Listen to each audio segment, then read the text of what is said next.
বন্ধুরা, আবার একটা নতুন রেসিপি নিয়ে তোমাদের মাঝে চলে এলাম।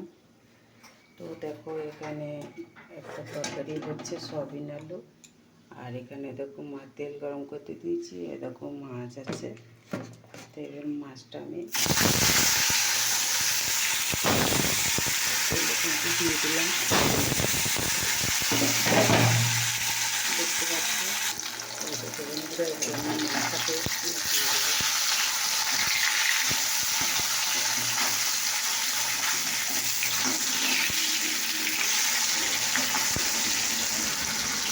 দেখতে পাচ্ছ, এদিকে সয়াবিন তরকারি হচ্ছে, দেখতে পাচ্ছ সয়াবিন তরকারি হচ্ছে। আর এদিকে তোমার মাছের ঝালও হচ্ছে, দেখো। তো এদিকে তোমার এই আছে সর্ষে পেস্ট করা আছে, আর এদিকে তোমার একটু লঙ্কা গুঁড়ো, হলুদ নুন দেওয়া হয়েছে। আমি একটু ঘুলিয়ে নিচ্ছি, কারণ এটা চ্যাং নিয়ে আছে বলে ঘুলিয়ে নিচ্ছি। তো চলো বেশি চলো আর একটু কেমন হয়। এরকম মাছ ধরে কিন্তু আমার বেশি হয়ে গেছে।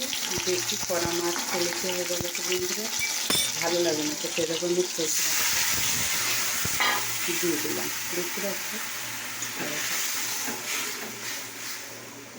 এইটা একটুখানি সেদ্ধ হয়ে গেলেই হয়ে যাবে। তো দেখো, এটাকে তরকারিটাও হয়ে গেছে সেদ্ধ, এটাও কমপ্লিট। তো দেখো, এদিকেও ভাত হয়ে গেছে, দেখো। তো দেখো বন্ধুরা, আমার ঝাল রেডি হয়ে গেছে, কারণ নুন অফ করে দিয়েছি।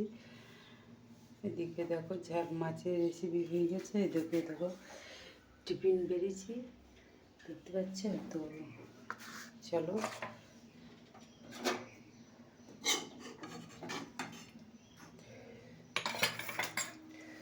মাছের ঝালটা নিচ্ছি।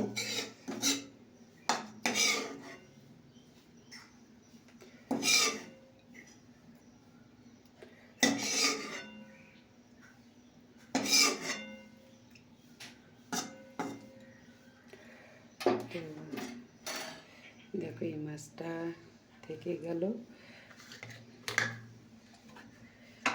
আর তো দেখো বন্ধুরা, এখানে দেখো আমি চা চাপিয়ে দিয়েছি, চাটা ফুটবে। আর এদিকে দেখো দুধ আছে, তোমরা দেখতে থাকো। তো দেখো বন্ধুরা, আমার এটা ফুটতে লেগেছে, দেখতে পাচ্ছ। এদিকে দেখো আমি দুধ ঢাললাম।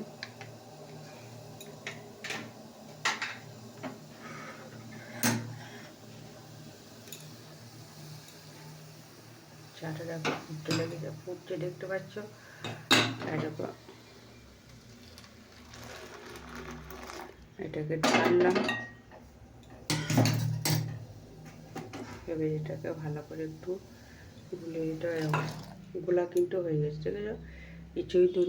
তো আমার এই চাটা রেডি হয়ে গেল। তোমাদের কেমন লাগলো অবশ্যই কমেন্ট করে জানিও।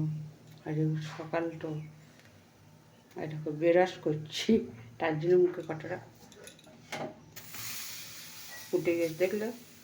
বাস রেডি হয়ে গেল। কেমন লাগলো অবশ্যই কমেন্ট করে জানিও।